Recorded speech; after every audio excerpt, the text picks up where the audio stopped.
Hello everyone, welcome to current affairs by Ravi. आज की video का टॉपिक है वीकली करंट अफेयर्स। फरवरी के इंपॉर्टेंट करंट अफेयर्स को हम यहाँ कवर करेंगे। फ्रेंड, अगर आप किसी भी एग्ज़ाम की तैयारी कर रही हैं तो ये वीडियो आपको काफ़ी ज़्यादा हेल्प करेगी। यहाँ पे सभी क्वेश्चन बिल्कुल सिलेक्टेड लिए गए हैं। तो चलिए इस क्लास की शुरुआत करते हैं क्वेश्चन नंबर फर्स्ट से। पहला क्वेश्चन है फ्रेंड, देखिए, आर्थिक विकास संस्थान के नए निदेशक कौन बने हैं?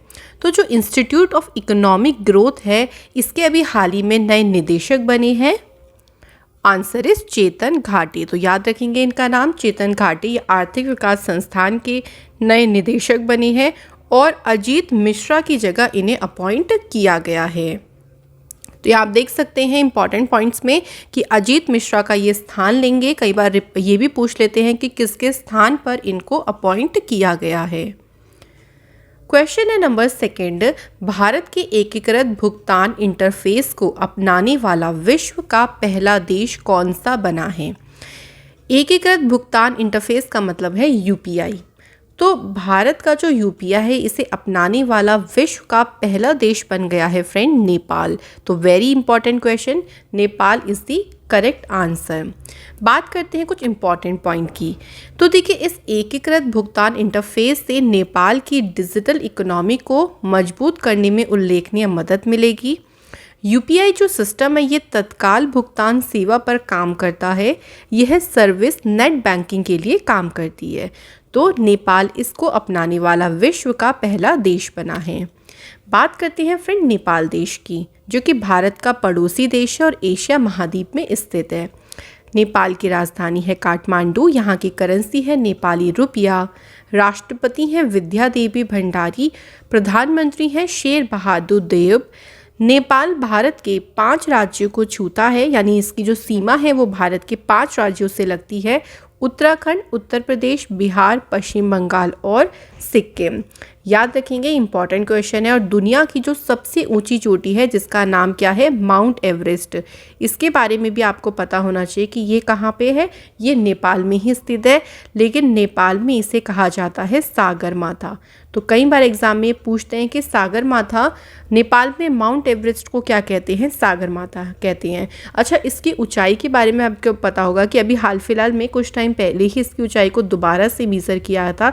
तो इसलिए अब इसकी जो ऊंचाई है वो है 8,848.86 मीटर। ये ध्यान रखिएगा, ये सब क्वेश्चन इंपॉर्टेंट है जो मैं आपको यहाँ पे बता रही हूँ। अगला क्वेश्चन है, महाराष्ट्र के नए पुलिस महानिदेशक कौन बने हैं? राइट आंसर इज रजनीश सेठ। फ्रेंड, जो रजनीश सेठ हैं, ये महाराष्ट्र राज्य के नए पुलिस महानिदेशक बने हैं। बात करते हैं फ्रेंड महाराष्ट्र राज्य की। इसकी राजधानी है मुंबई। महाराष्ट्र के मुख्यमंत्री हैं उद्धव ठाकरे, जो कि शिवसेना पार्टी से हैं। गवर्नर हैं भगत सिंह कोश्यारी और महाराष्ट्र के मुख्य न्यायाधीश हैं दीपांकर दत्ता। महाराष्ट्र का जो राजकीय पशु है वो है गिलहरी, राजकीय पक्षी है कबूतर और राजकीय वृक्ष है यहाँ का आम। महाराष्ट्र के 6 पड़ोसी राज्य जिनके साथ महाराष्ट्र अपनी सीमा साझा करता है, उनमें से है गोवा, कर्नाटक, तेलंगाना, छत्तीसगढ़, मध्य प्रदेश और गुजरात। देखिए, महाराष्ट्र राज्य में जो मुंबई शहर है ना, यहाँ पे कई सारे मुख्यालय हैं। जैसे कि देखिए, आरबीआई, ये तो सबसे मेन जो हमारा जो सभी बैंकों को रेगुलेट करता है। स्टेट बैंक ऑफ इंडिया हो गया, जैसे bank of India, central bank of India, Axis bank, HDFC bank, ICICI bank, yes bank, Kotak Mahindra bank, BCCI, SEBI, BSE. तो इन सभी का जो हेडक्वार्टर है वो कहाँ है? मुंबई में इसका हेडक्वार्टर है। तो याद रखिएगा, कई सारे जो हेडक्वार्टर्स हैं ना वो आपको मुंबई में मिलेंगे। नेक्स्ट क्वेश्चन है, विश्व सामाजिक न्याय दिवस, जिसे बोलते हैं world day of social justice, 2022 में ये कब मनाया गया? ये दिन मनाया जाता है फ्रेंड 20 फरवरी को। याद रखिएगा, विश्व सामाजिक न्याय दिवस। इसका उद्देश्य है निर्धनता, बेरोजगारी तथा परित्याग की समस्या का सामना करना। 2022 में इसकी थीम है achieving social justice through formal employment. तो फ्रेंड, ये है 2022 की थीम, जो कि आपके एग्जाम पॉइंट ऑफ व्यू से इम्पॉर्टेंट है। नेक्स्ट क्वेश्चन, केरल राज्य का पहला कारवां पार्क किस जिले में बनेगा? Right answer is Idukki, Bagamon. Friend Idukki जो कि केरल राज्य का एक जिला है, यहाँ पे केरल का पहला कारवा पार्क बनेगा। कुछ इंपॉर्टेंट पॉइंट्स की बात करते हैं तो देखिए, केरल का जो पहला पार्क है ये इडुक्की जिले में स्थित एक सुंदर हिल स्टेशन है बागामोन, यहाँ बनाया जाएगा। राज्य सरकार की नई कारवा पर्यटन नीति के तहत पार्क को 25 फरवरी को यात्रियों के लिए खोल दिया जाएगा। तो याद रखिएगा, इस कारवा पार्क से 2 तरीके से फ़ायदे रहेंगे। देखिए, इससे जो पर्यटन है उसको भी बढ़ावा मिलेगा। नेक्स्ट है, मेटावर्स में स्थापित करने वाला दुनिया का पहला बैंक कौन सा बना है? Answer is JP Morgan bank, जो कि अमेरिका में है। तो फ्रेंड, ये संयुक्त राज्य अमेरिका का सबसे बड़ा बैंक है जेपी मॉर्गन बैंक, जो कि मेटावर्स में स्थापित करने वाला दुनिया का पहला बैंक बना। मेटावर्स क्या होता है? देखिए, मेटावर्स जो है एक ऐसी तकनीक है जो टेक्नोलॉजी की दुनिया को वर्चुअल दुनिया की तरफ ले जा रही है। मेटावर्स सैद्धांतिक रूप से इंटरनेट का भविष्य है।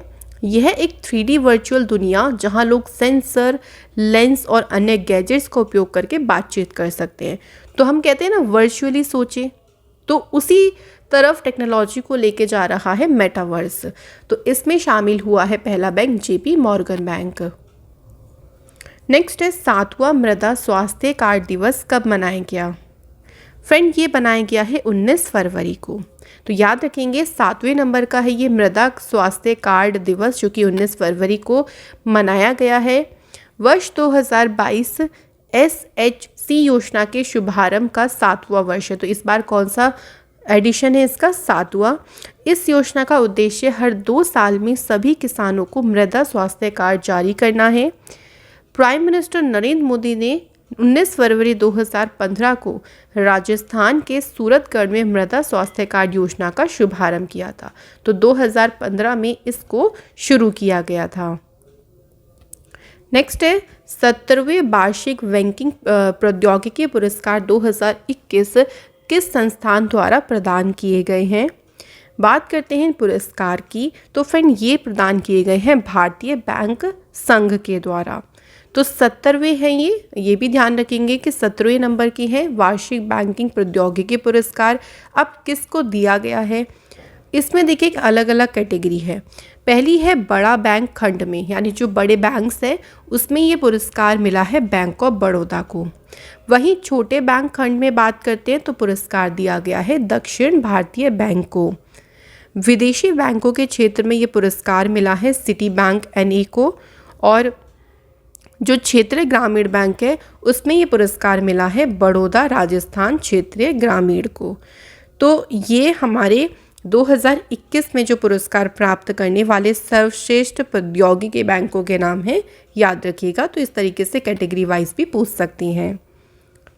नेक्स्ट है, गेमिंग ऐप है A23, इसके अभी नए ब्रांड एम्बेसडर कौन बने हैं?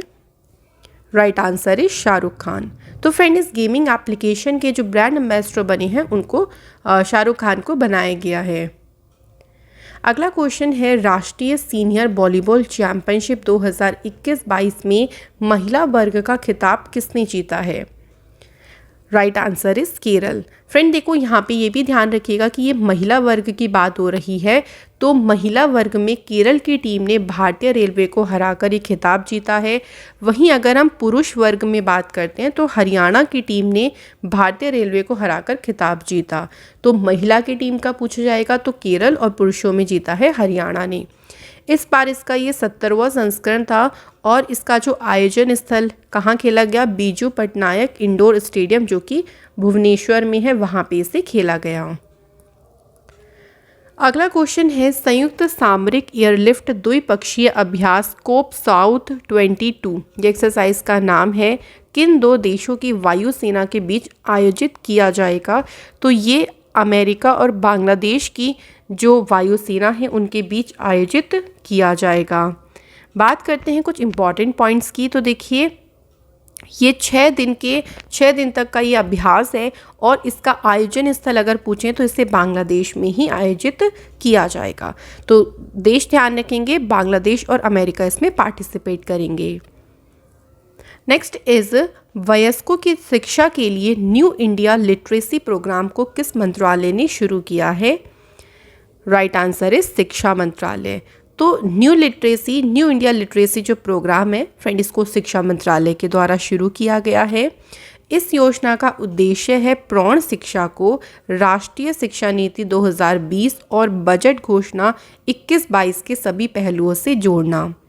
वर्तमान में बात करें शिक्षा मंत्रालय की, तो शिक्षा मंत्री कौन है वर्तमान में? धर्मेंद्र प्रधान।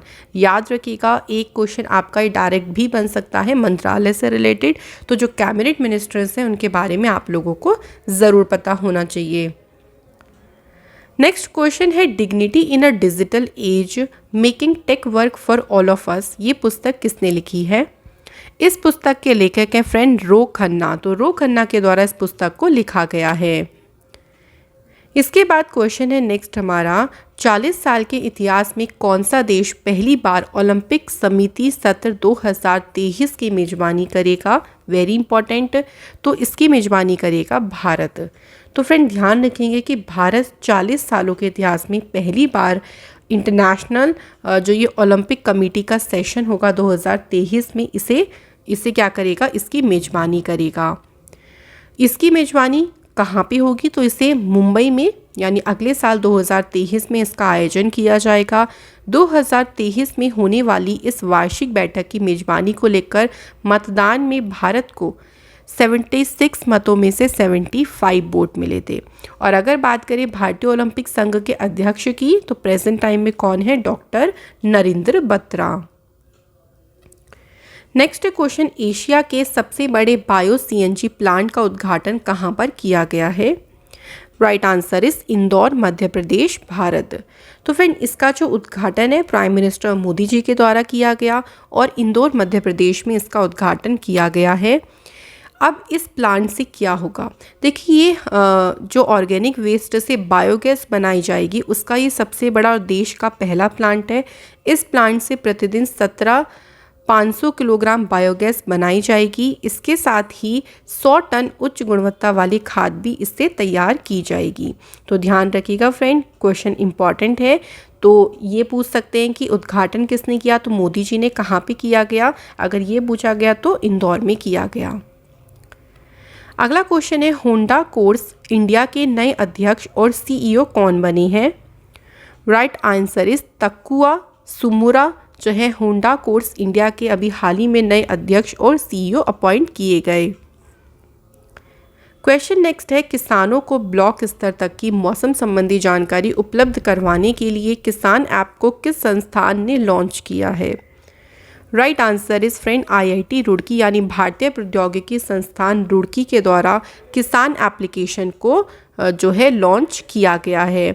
इस एप्लीकेशन की मदद से किसानों को सिर्फ उनकी ओर से चयनित ब्लॉक का ही मौसम पूर्वानुमान और एडवाइजरी बुलेटिन प्रदान की जाएगी। इससे उन्हें काफ़ी मदद मिलेगी।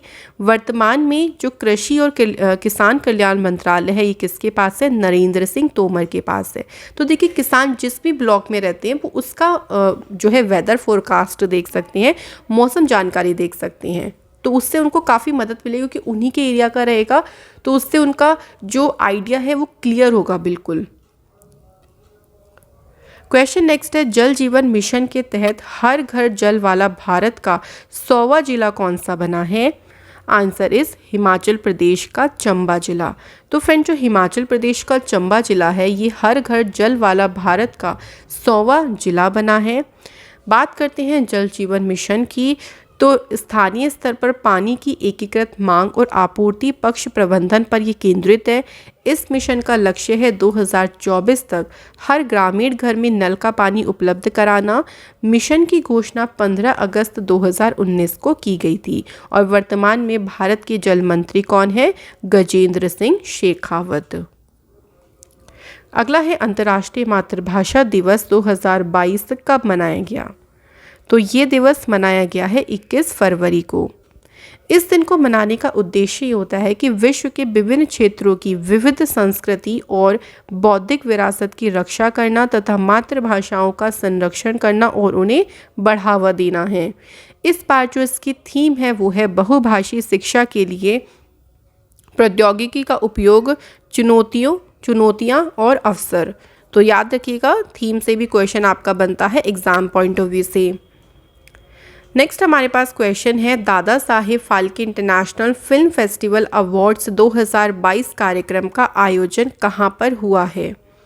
फ्रेंड, इसका जो आयोजन है ये मुंबई महाराष्ट्र में किया गया है। इसकी शुरुआत अगर हम बात करें तो 1952 में इसकी शुरुआत की गई थी, ये भी आप ध्यान रखिएगा। तो फिल्म निर्माण कला की उत्कृष्टता को दर्शाने के लिए ये जो पुरस्कार हैं वो दिए जाते हैं। कुछ पुरस्कारों की बात कर लेते हैं, जैसे film of the year award मिला है पुष्पा द राइस को। वहीं सर्वश्रेष्ठ फिल्म का पुरस्कार दिया गया है शेरशाह को। सर्वश्रेष्ठ अभिनेता का पुरस्कार गया है फिल्म 83 के लिए रणवीर सिंह। सर्वश्रेष्ठ अभिनेत्री का पुरस्कार फिल्म मिमी के लिए कृति सेनन को मिला है। और फिल्मों में उत्कृष्ट योगदान के लिए आशा पारेख को इस पुरस्कार से सम्मानित किया गया है। इसके बाद देखिए, क्रिटिक्स बेस्ट एक्टर का अवार्ड दिया है सिद्धार्थ मल्होत्रा और बेस्ट एक्ट्रेस में मिला है कियारा आडवाणी को। सहायक भूमिका में सर्वश्रेष्ठ अभिनेता का पुरस्कार सतीश कौशिक को फिल्म कागज के लिए मिला है। और वहीं सहायक भूमिका में सर्वश्रेष्ठ अभिनेत्री की बात करते हैं तो फिल्म बेल बॉटम के लिए लारा दत्ता को मिला है।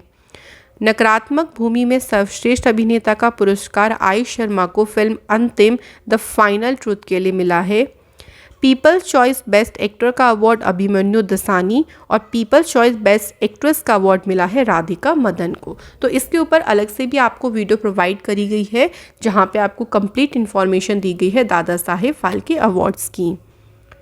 क्वेश्चन है अगला, फसल बीमा पॉलिसी को वितरित करने के लिए प्रधानमंत्री फसल बीमा योजना के तहत मेरी पॉलिसी मेरे हाथ अभियान को किसने शुरू किया है? फ्रेंड, कृषि एवं किसान कल्याण मंत्रालय के द्वारा इस अभियान को शुरू किया गया है। बात करते हैं प्रधानमंत्री फसल बीमा योजना की, तो इसे 18 फरवरी 2016 को मध्य प्रदेश के सीहोर में प्रधानमंत्री नरेंद्र मोदी जी द्वारा लॉन्च किया गया था। इसका उद्देश्य प्राकृतिक आपदाओं से होने वाली फसल के नुकसान या क्षति से पीड़ित किसानों को वित्तीय सहायता प्रदान करना है। और वर्तमान में कृषि कल्याण मंत्रालय किसके पास है? नरेंद्र सिंह तोमर जी के पास है। अगला क्वेश्चन है, 20 फरवरी 2022 को मिजोरम और अरुणाचल प्रदेश ने अपना कौन सा स्थापना दिवस मनाया? राइट आंसर इज 36वां। तो ध्यान रखेंगे, मिजोरम और अरुणाचल प्रदेश ने अपना 36वां जो स्थापना दिवस है ये बनाया है 20 फरवरी को। 20 फरवरी को देखिए, इन दोनों को पूर्ण राज्य का दर्जा 20 फरवरी 1987 को मिला था मिजोरम और अरुणाचल प्रदेश को। 1986 में भारतीय संविधान के 53वें संशोधन के बाद मिजोरम भारत का 23वां राज्य बना और अरुणाचल प्रदेश 55वें संविधान संशोधन के बाद भारत का 24वां राज्य बना है। वेरी इंपॉर्टेंट कि मिजोरम कौन से नंबर का बना? 23वें का, और अरुणाचल बना 24वां राज्य। ये दोनों पॉइंट आपको ध्यान रखनी है। इसके बाद है, हुरुन इंडिया वेल्थ द्वारा प्रकाशित की गई रिपोर्ट के अनुसार वर्ष 2021 में कोरोना महामारी के दौरान भारत में करोड़पति परिवारों की संख्या में कितने प्रतिशत की वृद्धि हुई है? Right answer is 11%। तो 11% की वृद्धि हुई है। बात करते हैं सबसे अधिक करोड़पति वाले शहरों की सूची, तो मुंबई में देखिए 20,300 करोड़पति परिवार हैं। वहीं दूसरे स्थान पर है दिल्ली 17,400 करोड़पति परिवार और तीसरे स्थान पर है कोलकाता 10,500 करोड़पति परिवार है इस शहर में। इस रिपोर्ट को जारी किया है हुरुन इंडिया वेल्थ ने। नेक्स्ट है, रक्षा प्रदर्शनी 2022 का आयोजन कहाँ किया जाएगा? Right answer is Gandhinagar Gujarat. तो फ्रेंड, इसका आयोजन गांधीनगर गुजरात में किया जाएगा। इसका उद्देश्य है रक्षा के क्षेत्र में भारत को आत्मनिर्भर बनाने और 2024 तक 5 बिलियन अमेरिकी डॉलर के रक्षा निर्यात का लक्ष्य पाने के लिए माहौल का निर्माण करना। इस बार इसका 12वां संस्करण हुआ और इसकी थीम रखी गई India the emerging defence manufacturing hub.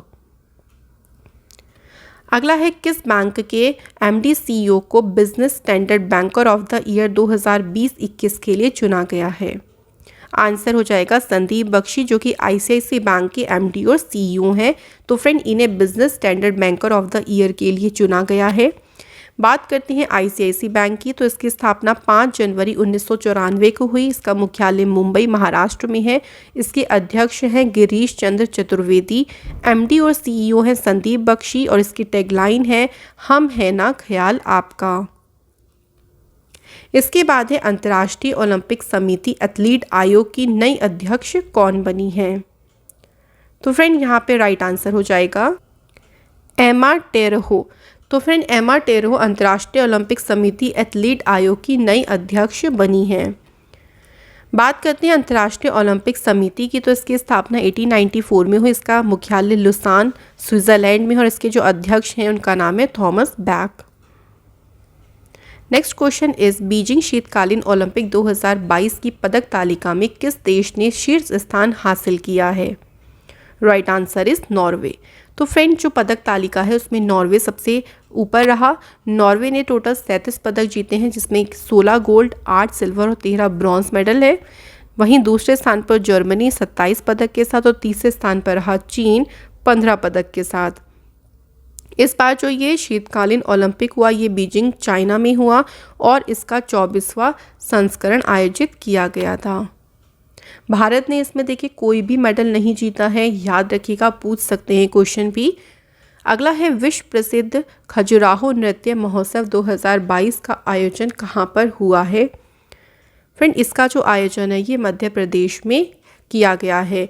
इसका उद्देश्य है हिंदुस्तान के दिल में आप सुरक्षित हैं के नारे के साथ पर्यटन स्थलों में महिलाओं के बीच सुरक्षा की भावना पैदा करना।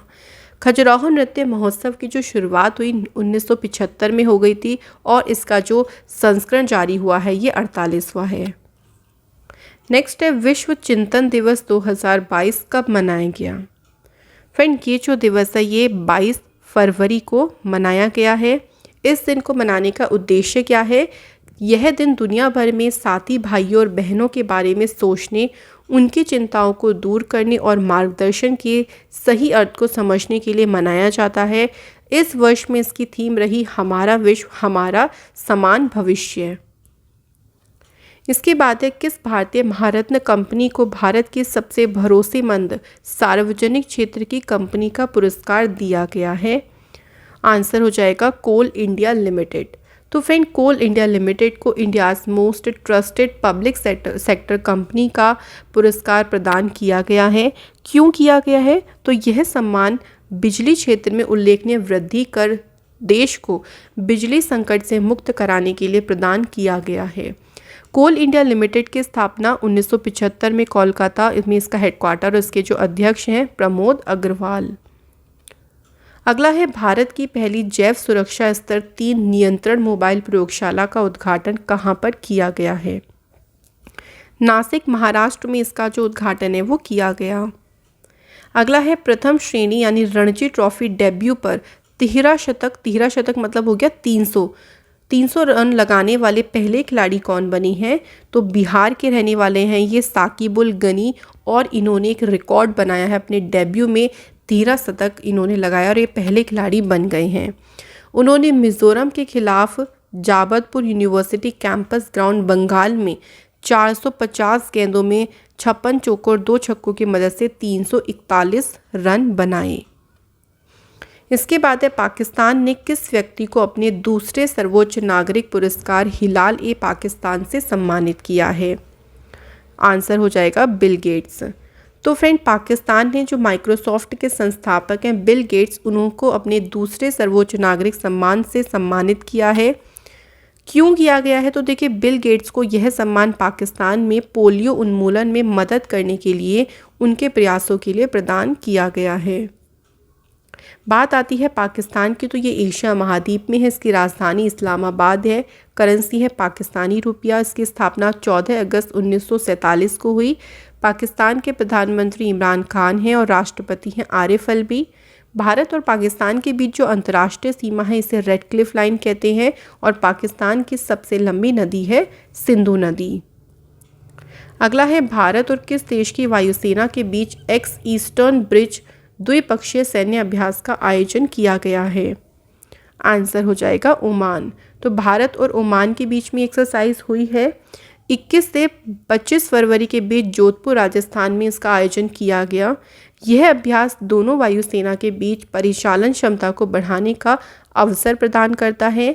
इस बार इसका 6वां संस्करण था, ये भी याद रखिएगा।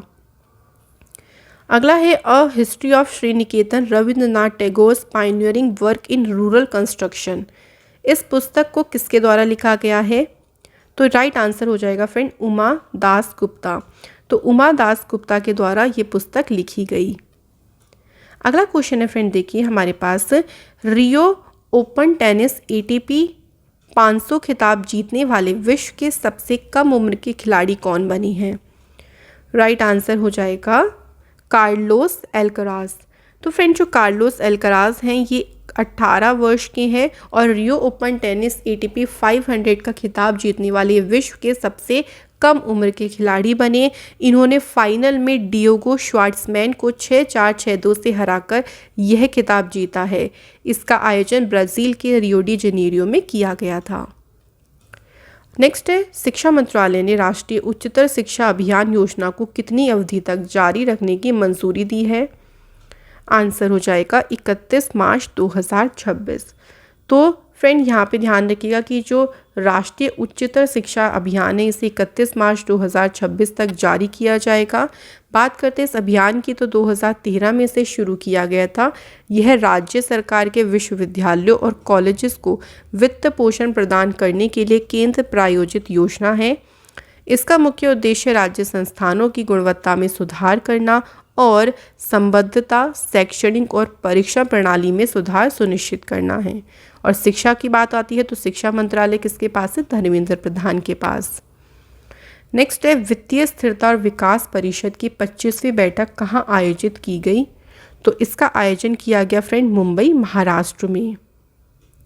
अगला है, Dada Saheb Phalke international film festival award 2022 में फिल्म ऑफ द ईयर पुरस्कार किसे मिला है? तो याद रखिएगा पुष्पा द राइज को दिया गया है friend film of the year का पुरस्कार। यहाँ पे कुछ विजेताओं की सूची है जो हमने डिस्कस कर ली है पहले भी, तो चलिए आगे बढ़ते हैं। बेटी बचाओ बेटी पढ़ाओ योजना की नई ब्रांड एम्बेसडर कौन बनी है? आंसर हो जाएगा तनिष्का कोटिया और रिद्धिका कोटिया। तो उपयुक्त दोनों यहाँ पर बिल्कुल सही आंसर है। ये अंतर्राष्ट्रीय शतरंज खिलाड़ी हैं तनिष्का कोटिया, उनकी बहन रिद्धिका कोटिया। तो इन्हें बेटी बचाओ बेटी पढ़ाओ योजना का ब्रांड एम्बेसडर बनाया गया। इस योजना को प्रधानमंत्री नरेंद्र मोदी के द्वारा जनवरी 2015 में शुरू किया गया था। इस योजना का उद्देश्य लैंगिक समानता और लड़कियों को शिक्षित करने के महत्व को बढ़ावा देना है। इसके बाद है, नदियों में नाइट नेविगेशन मोबाइल एप्लीकेशन को लॉन्च करने वाला भारत का पहला राज्य कौन सा बना है? आंसर हो जाएगा फ्रेंड असम। तो असम पहला राज्य बना है जिसने नाइट नेविगेशन मोबाइल एप्लीकेशन को लॉन्च किया है। इसके बाद है, हिमाचल प्रदेश का पहला जैव विविधता पार्क किस जिले में बना? आंसर हो जाएगा मंडी। तो मंडी में इस पार्क को बनाया गया है। जैव विविधता पार्क बनाने का उद्देश्य यह है कि हिमालय में पाई जाने वाली विभिन्न औषधीय जड़ी बूटियों की गहन खोज करने के लिए शोधकर्ताओं के लिए नए अवसरों का विस्तार करने के साथ साथ पर्यटन गतिविधियों को जोड़ना है जो विलुप्त होने के कगार पर है। तो इसी उद्देश्य के साथ ये जैव विविधता पार्क हिमाचल प्रदेश के मंडी में बनाया जाएगा। हिमाचल प्रदेश की बात आती है तो राजधानी है इसकी शिमला और धर्मशाला भी है और मुख्यमंत्री हैं जयराम ठाकुर, गवर्नर हैं राजेंद्रन विश्वनाथ अर्लेकर, मुख्य न्यायाधीश हैं मोहम्मद रफ़ीक। यहाँ की प्रमुख झीलें हैं सूरजताल झील, नाको झील, रेणुका झील, चंद्रताल, खजियार, मछियाल, भृगु झील, ये सभी हिमाचल प्रदेश में स्थित हैं। अगला है, भारतीय रेलवे के द्वारा देश का पहला केबल रेल ब्रिज कहाँ बनाया जाएगा? इसे बनाया जाएगा फ्रेंड जम्मू कश्मीर में। भारतीय रेलवे के द्वारा देखिए जम्मू कश्मीर के रियासी जिले में अंजी नदी पर यह बनाया जाएगा। नदी का नाम ध्यान रखिएगा, पूछ सकते हैं। अंजी खड्ड पुल उधमपुर श्रीनगर बारामूला रेल लिंक इस परियोजना का हिस्सा है। इस परियोजना से कटरा और रियासी क्षेत्रों को रेल लिंक के माध्यम से जोड़ा जाएगा। इसके बाद है, बैंगनी क्रांति ओरमा मिशन के तहत लेवेंडर खेती को कहाँ शुरू किया जाएगा? Right answer is Jammu Kashmir के रामवन में इस खेती को शुरू किया जाएगा। देखिए, रामवन जम्मू कश्मीर में बैंगनी क्रांति यानी ओरमा मिशन के तहत लेवेंडर खेती को शुरू किया जाएगा। लेवेंडर जो कि एक यूरोपियन क्रॉप है। लेवेंडर क्रॉप एक बार लगाने के बाद 10 से 12 साल तक रहता है। यह 12 मासी फसल है और इसकी खेती बंजर भूमि पर भी की जा सकती है। इसे न्यूनतम सिंचाई की आवश्यकता होती है और इसे दूसरी फसलों के साथ भी उगाया जा सकता है। इसके बाद है, किस देश ने नई नौसेना वायु रक्षा प्रणाली सी डॉम का सफल परीक्षण किया है। हाल ही में देखिए फ्रेंड्स, सी डॉम का परीक्षण इजराइल की जो गवर्नमेंट है इजराइल के द्वारा किया गया है। सी डोम जो प्रणाली है ये आयरन डोम का ही एक नौसैनिक संस्करण है। सी डोम को इजराइल की नवीनतम पीढ़ी के कॉर्वेट युद्धपोतों में लगाया जा रहा है, जो भूमध्य सागर में इजराइल की तटरेखा और अपतटीय प्राकृतिक गैस संपत्तियों की रक्षा करते हैं। तो काफ़ी एडवांस टेक्नोलॉजी है। इसका यूज़ जो भी युद्धपोत होंगे उनमें किया जाएगा। अगला है, अंतर्राष्ट्रीय रबड़ अध्ययन समूह के नए अध्यक्ष कौन बनी हैं। बात करते हैं फ्रेंड इसके नए अध्यक्ष की, तो के.एन. राघवन बने हैं इसके इस समूह के अध्यक्ष। के.एन. राघवन कोटे डी आइवर का स्थान लेंगे। इसके बाद है, युवा गणितज्ञों के लिए रामानुजन पुरस्कार किसे प्रदान किया गया है। राइट आंसर हो जाएगा नीना गुप्ता। तो फ्रेंड नीना गुप्ता को रामानुजन प्राइज़ मिला है और नीना गुप्ता को देखिए गणितज्ञों के लिए रामानुजन प्राइज़ पुरस्कार प्रदान किया गया है। नीना गुप्ता कोलकाता में भारतीय सांख्यिकी संस्थान की गणितज्ञ हैं। इन्हें फाइन बीजीय ज्यामिति और कम्यूटेटिव बीजगणित में उनके उत्कृष्ट कार्य के लिए वर्ष 2021 का पुरस्कार प्रदान किया गया है। इसके बाद है, प्रधानमंत्री आर्थिक सलाहकार परिषद के नए पूर्णकालिक सदस्य कौन बने हैं। Right answer is Sanjeev Sanyal. Friend Sanjeev Sanyal प्रधानमंत्री आर्थिक सलाहकार परिषद के नए पूर्णकालिक सदस्य बनी है। नेक्स्ट क्वेश्चन है, केंद्रीय उत्पाद शुल्क दिवस यानी सेंट्रल एक्साइज डे कब मनाया गया। फ्रेंड 24 फरवरी को ये दिन मनाया गया है। बात करते हैं कुछ इंपॉर्टेंट पॉइंट की, तो 24 फरवरी 1944 को केंद्रीय उत्पाद शुल्क और नमक कानून को बनाया गया था। इसे याद करने के लिए हर वर्ष 24 फरवरी को यह मनाया जाता है।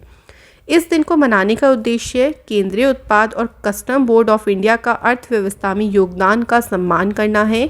इसके अलावा संस्थान के अधिकारियों द्वारा की गई कड़ी मेहनत को सम्मानित करने के लिए भी इस दिन को मनाया जाता है। और ध्यान रखेंगे कि जो केंद्रीय उत्पाद और सीमा शुल्क बोर्ड है इसका मुख्यालय है नई दिल्ली में। इसके बाद है, केंद्रीय मंत्री सर्बानंद सोनोवाल ने ड्रेजिंग संग्रहालय का उद्घाटन कहाँ किया है। आंसर हो जाएगा विशाखापट्टनम आंध्र प्रदेश में। इसके बाद है, बहुराष्ट्र वायु अभ्यास एक्सरसाइज कोबरा वॉरियर 22 का आयोजन कहाँ किया जाएगा। फ्रेंड इसका आयोजन यूनाइटेड किंगडम के वेडिंगटन में किया जाएगा। एक्सरसाइज कोबरा वॉरियर 2022 का ये जो अभ्यास है इसमें यूनाइटेड किंगडम, स्वीडन, सऊदी अरब, भारत और बुल्गारिया की वायुसेना 6 से 27 मार्च 2022 तक भाग लेंगी। इस अभ्यास में भाग लेने वाली वायुसेना के बीच परिचालन क्षमता प्रदान करेगा। यह अभ्यास और सर्वोत्तम प्रथाओं का साझा करेगा ताकि उनकी युद्ध क्षमता को और बढ़ाया जा सके और दोस्ती के बंधन को मजबूत किया जा सके।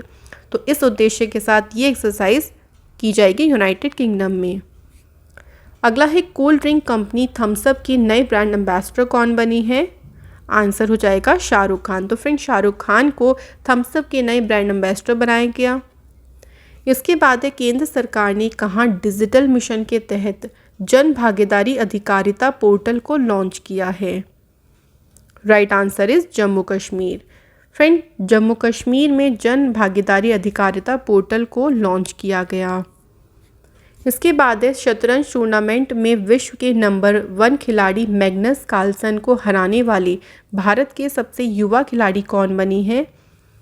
आंसर इस रमेश बाबू प्रज्ञानानंद। याद रखिएगा ये सिर्फ 16 वर्ष के हैं और इन्होंने शतरंज टूर्नामेंट में विश्व के नंबर 1 खिलाड़ी मैग्नस कार्लसन को हराया है और एक तरीके से इन्होंने एक इतिहास रचा है। इसके बाद है, किस राज्य ने समुद्री जीवों के संरक्षण के लिए मरीन एलिट फोर्स का गठन किया है। राइट आंसर हो जाएगा फ्रेंड तमिलनाडु। तो फ्रेंड तमिलनाडु राज्य ने समुद्री जीवों की रक्षा के लिए एक मरीन एलीट फोर्स का गठन किया है। इसकी स्थापना के लिए राज्य सरकार ने 1.09 करोड़ रुपए की मंजूरी भी दी है। याद रखिएगा, पूछ सकते हैं। अगला क्वेश्चन देखिए हमारा, इतिहास में पहली बार किस देश में भारतीय प्रौद्योगिकी संस्थान की स्थापना की जाएगी? तो देखिए पहली बार भारत से बाहर कोई आईआईटी बनाया जा रहा है और इसकी जो स्थापना है वो संयुक्त अरब अमीरात में की जाएगी, यानी यूएई में। यूएई जो कि एशिया महाद्वीप में स्थित है, इसकी राजधानी है अबू धाबी, करेंसी है यूएई दिरहम। यहाँ के राष्ट्रपति हैं शेख खलीफा बिन जायद अल नहान। यूएई के शहर दुबई में अंतर्राष्ट्रीय क्रिकेट परिषद का मुख्यालय है और कोयले से बिजली बनाने वाला पहला अरब देश यूएई बना है। इसके बाद है दक्षिण एशियाई एथलेटिक महासंघ क्रॉस कंट्री चैंपियनशिप का आयोजन कहाँ किया जाएगा? फ्रेंड इस चैंपियनशिप का आयोजन कोहिमा जो कि नागालैंड की राजधानी है, यहाँ इसका आयोजन किया जाएगा। यह इसका 56वां संस्करण होगा। याद रखिएगा, पूछ सकते हैं। इसके बाद है महात्मा गांधी राष्ट्रीय ग्रामीण रोजगार गारंटी अधिनियम के लिए लोकपाल ऐप को किसने लॉन्च किया है? फ्रेंड इस एप्लीकेशन को गिरिराज सिंह जो कि केंद्रीय ग्रामीण विकास मंत्री हैं, उनके द्वारा इस ऐप को लॉन्च किया गया है। इस एप्लीकेशन का वैसे मेन पर्पस ये है देखिए कि जो रिपोर्टिंग और मतलब एक तरीके की जो शिकायतें होती है ना, उसकी रिपोर्टिंग और उनका वर्गीकरण आसानी से किया जा सके। इसके बाद है भारतीय औद्योगिक विकास बैंक के एमडी और सीईओ कौन बने हैं? फ्रेंड राइट आंसर हो जाएगा राकेश शर्मा। तो राकेश शर्मा भारतीय औद्योगिक विकास बैंक के मैनेजिंग डायरेक्टर और सीईओ पद पर अपॉइंट किया गया है। बात करते हैं आईडीबीआई यानी industrial development bank of India की। इसकी स्थापना 1964 में हुई। इसका जो मुख्यालय है वो मुंबई में है। इसके अध्यक्ष हैं एमआर कुमार, मैनेजिंग डायरेक्टर है राकेश शर्मा और इसकी टैगलाइन है बैंकिंग फॉर ऑल, यानी आओ सोचें बड़ा, बैंक ऐसा दोस्त जैसा। तो यह है इसकी टैगलाइंस। इसके बाद देखिए हिंदुस्तान यूनिलीवर लिमिटेड के नए गैर कार्यकारी अध्यक्ष कौन बने हैं? फ्रेंड बात करते हैं हिंदुस्तान यूनिलीवर लिमिटेड की, तो नितिन परांजपे बने हैं इसके नए गैर कार्यकारी अध्यक्ष। अगला क्वेश्चन है पनडुब्बी रोधी युद्ध विमान P-8I को भारतीय नौसेना में शामिल किया गया है। इस युद्धक विमान का निर्माण किसने किया है? फ्रेंड इसका निर्माण किया है बोइंग एरोस्पेस कंपनी जो कि अमेरिका बेस्ड कंपनी है और इनके द्वारा P-8I को जो है इसका निर्माण इनके द्वारा किया गया, जिसे भारतीय नौसेना में शामिल किया गया है। इसके बाद है संस्कृति और विदेश राज्य मंत्री ने वंदे भारतम के लिए एक सिग्नेचर गाने की धुन को जारी किया है। इस गाने को किसने लिखा है? बात करते हैं फ्रेंड इस गाने को लिखने की बात, तो रिकी केस और विक्रम घोष के द्वारा इसको लिखा गया है। तो आपका आंसर हो जाएगा ऑप्शन सी, उपयुक्त दोनों। तो ये जो धुन है ना, इस धुन के लिए मतलब ये जो सिग्नेचर गाने की धुन है उसको जारी किया है इन दोनों के द्वारा। अगला है फ्रेंड उर्दू भाषा के लिए साहित्य अकादमी पुरस्कार 2021 किसे सम्मानित किया गया है? आंसर हो जाएगा चंद्रभान ख्याल। फ्रेंड चंद्रभान ख्याल को उर्दू भाषा के लिए साहित्य अकादमी पुरस्कार से सम्मानित किया गया है। चंद्रभान ख्याल को उनकी कविता संग्रह ताज़ा हवा की ताबिशें, ये ध्यान रखिएगा, इस कविता संग्रह के लिए उनको ये साहित्य अकादमी पुरस्कार प्रदान किया गया। नेक्स्ट देखिए सस्टेनेबल सिटीज़ इंडिया कार्यक्रम को डिज़ाइन करने के लिए national institute of urban affairs ने किस संस्थान के साथ समझौते ज्ञापन पर हस्ताक्षर किए हैं? आंसर हो जाएगा फ्रेंड विश्व आर्थिक मंच। तो विश्व आर्थिक मंच के साथ सस्टेनेबल सिटीज़ इंडिया कार्यक्रम को डिज़ाइन करने के लिए national institute of urban affairs ने समझौता किया है। अगला क्वेश्चन है फ्रेंड देखिए the great tech game shaping geopolitics and the destinies of nation नामक पुस्तक के लेखक कौन है? तो फ्रेंड बुक एंड ऑथर से आपका एक क्वेश्चन ज़रूर एग्जाम में बनता है और ये पुस्तक लिखी है अनिरुद्ध सूरी के द्वारा। तो याद रखिएगा, जो द ग्रेट टेक गेम, ये पुस्तक लिखी किसके द्वारा गई है? अनिरुद्ध सूरी के द्वारा इस पुस्तक को लिखा गया है। तो फ्रेंड आज की इस वीडियो के हमारे जितने भी क्वेश्चंस थे वो सब खत्म होते हैं। इस वीडियो में जो भी क्वेश्चंस कराए गए हैं वो बिल्कुल सिलेक्टेड कराए गए हैं और ये सभी क्वेश्चन आपके एग्जाम पॉइंट ऑफ व्यू से काफ़ी ज़्यादा इंपॉर्टेंट हैं। Thank you so much for watching this video.